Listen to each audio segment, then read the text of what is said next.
अशा पद्धतीने तुम्ही पाकातले तिळगुळाचे लाडू बनवले ना तर तुमचे तिळाचे लाडू इथून पुढे कधीच बिघडणार नाही. अगदी पहिल्याच प्रयत्नामध्ये मस्त दाणेदार खुसखुशीत तिळाचे लाडू तयार होतील. त्यासाठी इथे बरोबर 250 ग्रॅम तीळ घ्यायचे. आता याला मंद आचेवरती सतत हलवत 2 ते 3 मिनिटं खरपूस भाजून घ्यायचे. असा चटचट आवाज आला की समजून घ्यायचं आपले इथे तीळ भाजून झालेत.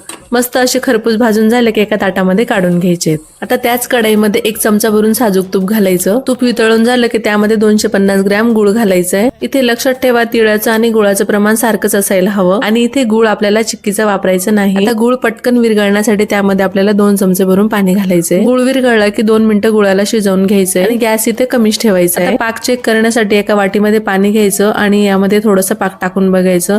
अशी नरम गोळी तयार झाली की समजून घ्यायचं आपलं इथे पाक रेडी झालंय. आता गॅस बंद करायचा आणि यामध्ये पाव चमच्यापेक्षाही कमी खाण्याचा सोडा घालायचा आणि याला मिक्स करून घ्यायचं आणि यामध्ये जे आपण तीळ भाजून घेतले होते ना ते आपल्याला यामध्ये घालायचे आणि याला सतत हलवून त्याला व्यवस्थित मिक्स करून घ्यायचंय. हे बघा मी दाखवते अशा पद्धतीने. आता हे मिश्रण गरम असतानाच आपल्याला हाताला पाणी लावायचं आणि यातलं थोडं थोडं मिश्रण घेऊन असे तिळगुळाचे गोल गरगरीत लाडू बनवून घ्यायचे.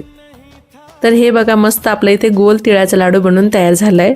तर अशाच पद्धतीने आपण सर्व लाडू बनवून घेऊयात. येत्या संक्रांतीला हे खुसखुशीत तिळगुळाचे लाडू नक्की करून पहा आणि आवडले असेल तर एक लाईक नक्की करा.